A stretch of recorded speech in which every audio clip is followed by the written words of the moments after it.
What if everything you've been told about love, divinity, and purity was only half the story? What if the Church, in a desperate attempt to preserve the sacred, accidentally buried the most human, most divine mystery of all, the union between Jesus and Mary Magdalene? It wasn't the romantic tale you might imagine. It was something far older, a ritual, a code, a key to awakening hidden beneath centuries of silence. Think about it. We spend our lives searching for the one, craving completion, yet an emptiness lingers.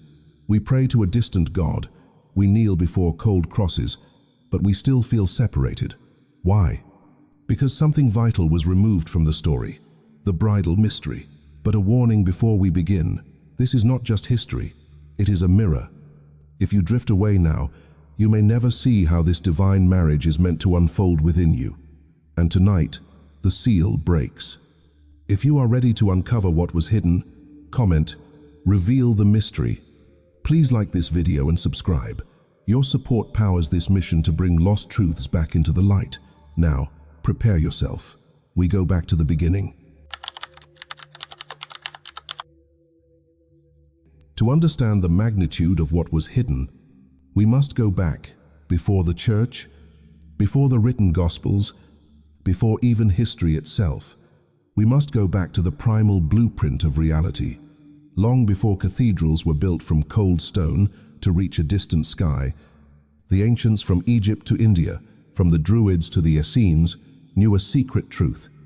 Creation itself is born from the marriage of opposites.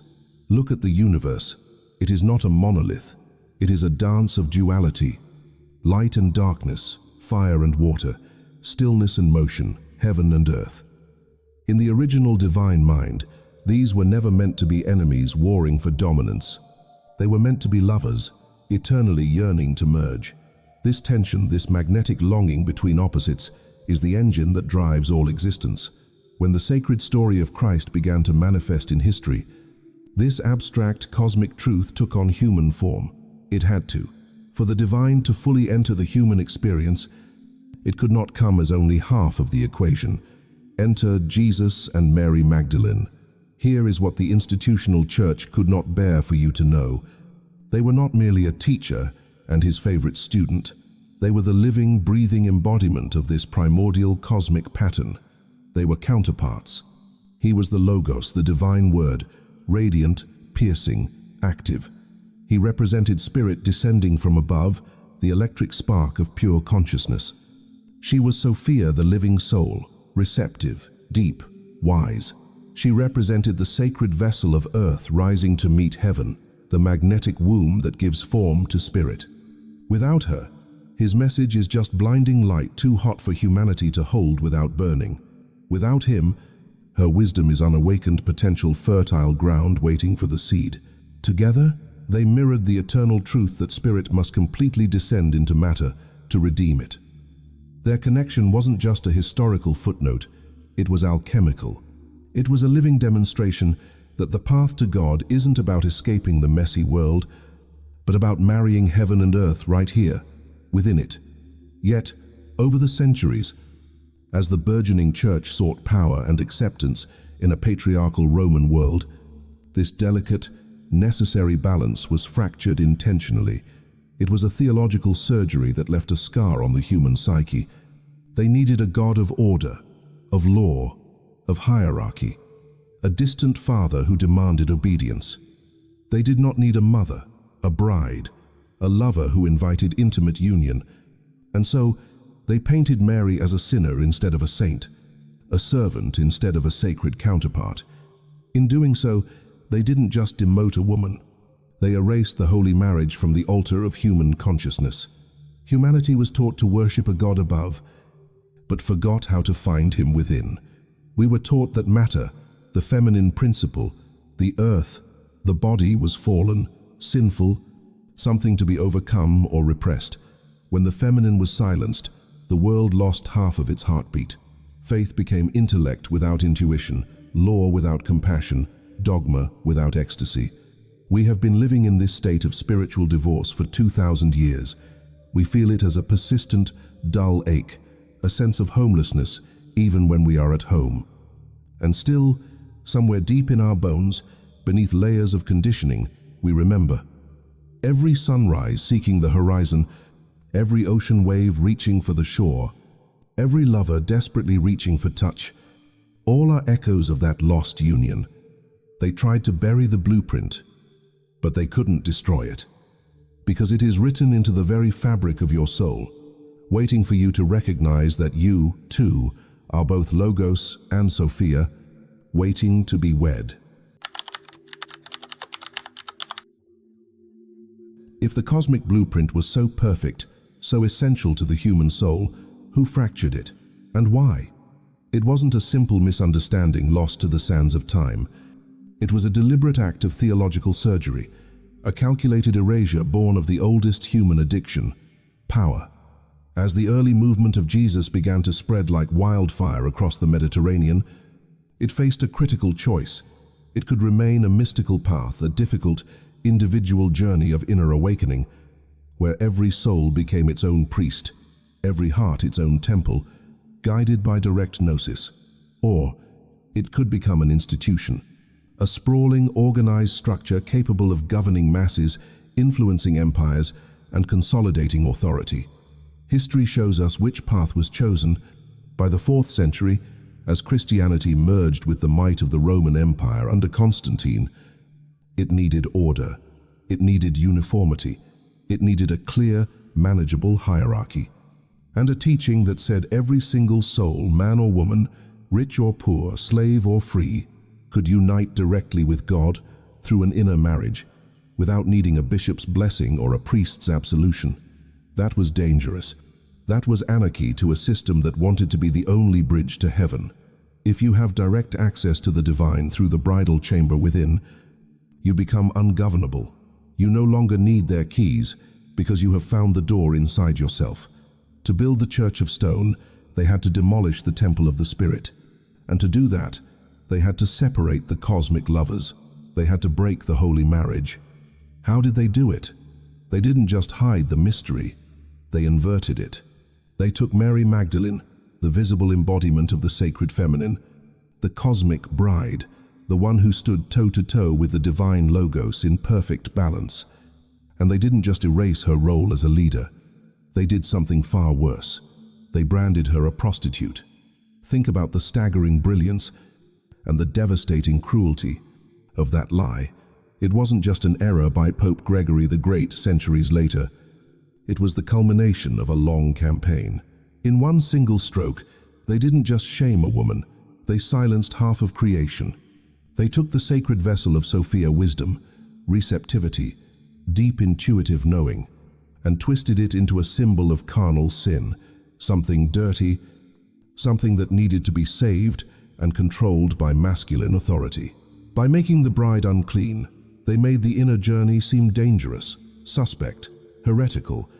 They taught humanity to fear the very energy that leads to wholeness. Intuition was labeled heresy, passion was condemned as sin. The human body, the very laboratory where this sacred alchemy must take place, was demonized as a prison of corrupt flesh, something to be whipped into submission, not honored as a temple of the Holy Spirit. Religion became a structure of rigid law, intellect divorced from heart, masculine force without feminine compassion. We were left with a Father God who judged from above, but we lost the Mother Wisdom who nurtured from within. We were given rules to follow, but we lost the ritual that could transform us. They feared you'd discover this, that the church was never meant to be a gatekeeper, holding the keys hostage in exchange for obedience. It was meant to be a gathering place for those who had already found the gate within themselves. It was meant to be a celebration of the union, not a mechanism for enforcing the separation. By erasing the bride, they ensured a perpetual state of spiritual immaturity for the masses. They ensured you would always feel incomplete, always unworthy, always needing them to find the groom. They broke the mirror so you would never see your own divine face. They tried to burn the books. They tried to silence the voices. They tried to shame the memory out of existence. But truth is like water. If you block its path, it doesn't stop. It just goes underground. When the official church closed its doors to the bridal mystery, the truth found refuge elsewhere. It didn't vanish. It became esoteric. It hid in the shadows, guarded by those willing to risk everything, their reputations, their freedom, even their lives, to keep the sacred flame alive. Who were these guardians? They were the Gnostics, the early Christian mystics who valued direct inner knowing, gnosis, over blind external belief. They were the heretics hunted by the Inquisition. They were the poets, the troubadours singing of courtly love, which was a code for divine union. They were the alchemists who sought the mysterium conjunctionis, the sacred marriage of opposites in the laboratory of the soul. And they were the artists who encoded the forbidden union into their work, hiding it in plain sight for those with eyes to see. Their testimony survived in texts buried in the Egyptian desert, like the Gospel of Philip, a text that terrified the emerging orthodoxy because it spoke too plainly. It contains the phrase that has sparked endless debate, the fragment that survived the censors. The Lord loved Mary more than all the disciples and kissed her often on the mouth. For centuries, this has been viewed through a narrow lens of either scandal or denial. Was it physical? Was it merely romantic? The preservers of this wisdom knew it was something infinitely deeper. In the ancient mystery traditions, a kiss was not just a sign of human affection. It was the transmission of the living spirit. It was the pneuma, the breath of gnosis, passed directly from master to initiate, from logos to Sophia. When Jesus kissed Mary, he wasn't just showing human love, he was awakening the divine spark within her. He was acknowledging her as his equal, his counterpart, the one capable of holding the full frequency of his message when others could not. This wasn't lust, it was initiation. The guardians understood this. They knew the bridal chamber wasn't just a room for a wedding night, it was a state of consciousness. And because they couldn't speak of it openly without facing the stake or the sword, they turned it into art. They wove it into the legends of the Holy Grail, which was never a literal cup possessed by a king, but a symbol for the sacred feminine vessel, the womb of Magdalene that carried the Sangreal, the royal bloodline of spirit and truth. They hid it in the stunning architecture of Gothic cathedrals, ostensibly dedicated to Our Lady, Mary the Mother, but filled with symbols of the rose, the labyrinth, and the Black Madonna avatars of Magdalene and the suppressed Sophia, waiting in the darkness for her time to return. But the most powerful place this truth was preserved wasn't in stone or parchment. It was preserved in the human heart. It survived as a persistent, unnameable ache. You know this ache. It is the feeling that religion, as traditionally taught, is somehow incomplete, that God is not just a distant judge to be feared, but a lover waiting to be met. Every time a mystic like Rumi or Street, Teresa of Avila wrote ecstatic poetry about merging with the divine beloved, they were channeling the lost bridal ritual. Every time you have felt a longing for a love that is not just physical but transcendent, a connection that merges soul with soul, you are feeling the echo of that ancient, severed union. The preservers didn't just guard a history, they guarded a frequency. They kept the vibration of the sacred marriage alive in the collective unconscious, waiting for a time when humanity would be mature enough to stop fearing it and start living it. What was the core secret they were protecting with their lives? It wasn't just a genealogy or a hidden bloodline, though those traditions may exist. The ultimate secret was a spiritual technology. The early mystics called it the Bridal Chamber. For centuries, the institutional church has either eroticized this term to dismiss it as pagan or ignored it entirely, terrified of its true implications. But the bridal chamber was never just a physical room for a wedding night. It was a state of consciousness. It was the final, most sacred initiation of the human soul. It is an inner alchemy, a transformative process where the seeker dissolves all illusion of separation and becomes one with the divine essence while still alive. To enter this chamber, one had to pass through fire and shadow. The ego, the false self that believes it is separate from God, had to be burned away. Desire for the external world had to be purified until the self stood naked, vulnerable, and immensely powerful before the infinite, ready to unite not with an external deity found in a building, but with the divine bridegroom within. Think of the ancient temple in Jerusalem.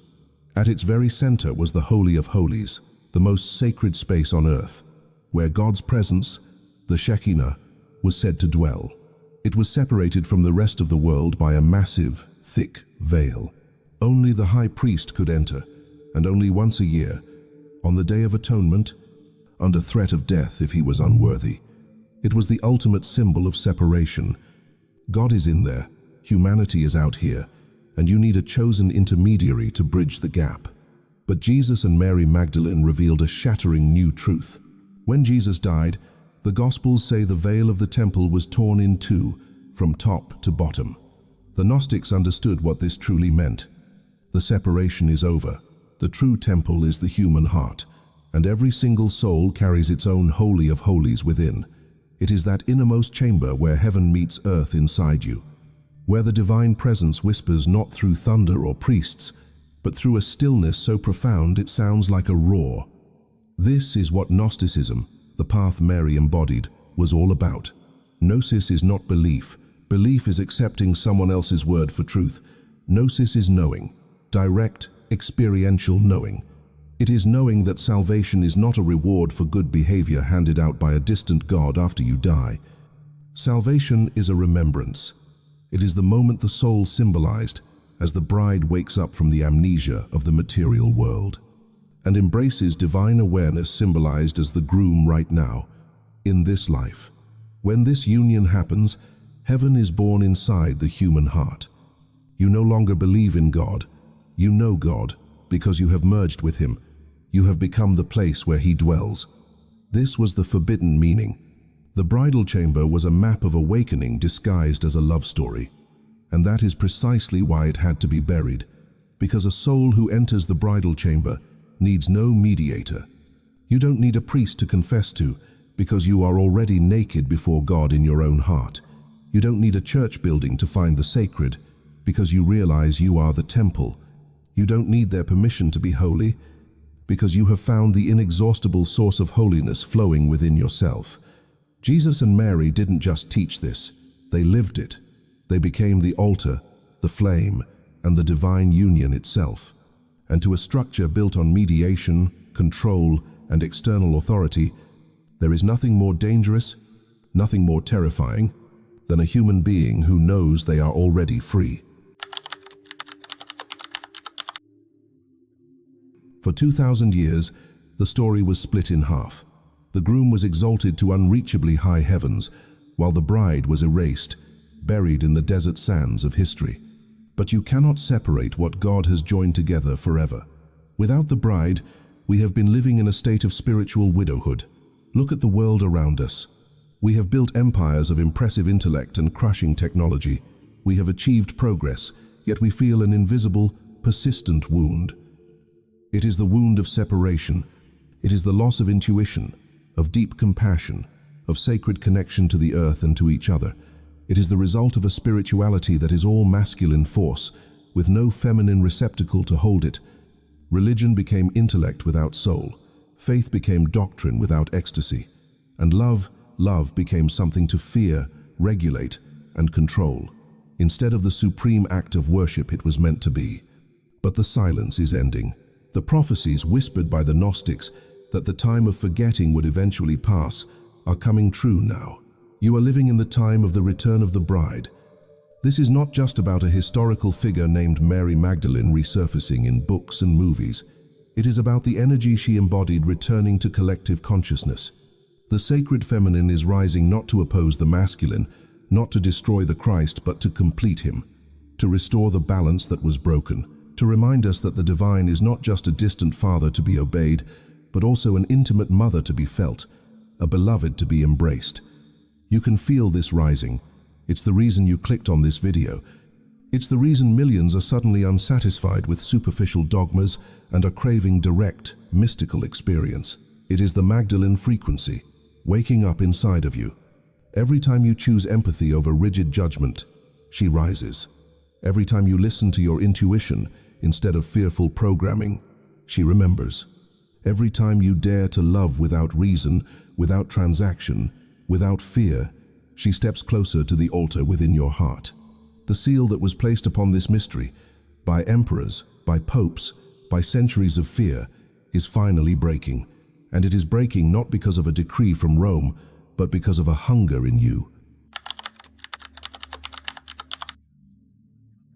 The return of the bride is not just a prophecy for the world. It is a process for you. The bridal ritual was never merely about two historical figures. It was, and always has been, a map of your own awakening. Every soul carries within it these two sacred forces, the masculine that acts and creates structure, and the feminine that receives and births meaning. When they live in conflict within you, you feel torn. You are a house divided. But when they unite in stillness, when thought surrenders to presence, the bridal chamber opens within. This union is not an act of blind faith. It is an act of remembrance. Each conscious breath becomes the sacred kiss. Each moment of absolute truth becomes the vow. This is the real meaning of the ancient promise. Christ in you, the hope of glory. It is not outside. It is not unreachable. It is the sacred marriage taking place inside your own being, right now. So listen closely in the days to come. When your heart aches for something you can't name, when tears rise for no earthly reason, know that it is the bride, knocking gently at the chamber of your soul. Open it, for the divine wedding is about to begin. If this message has awakened something within you, let it not fade. Comment below, I understood it. Let this be your seal, your affirmation that the lost bridal ritual has touched your soul today. Please like this video to keep the truth flowing. Share it, so another seeker may awaken. And subscribe, because the next revelation is already waiting for you.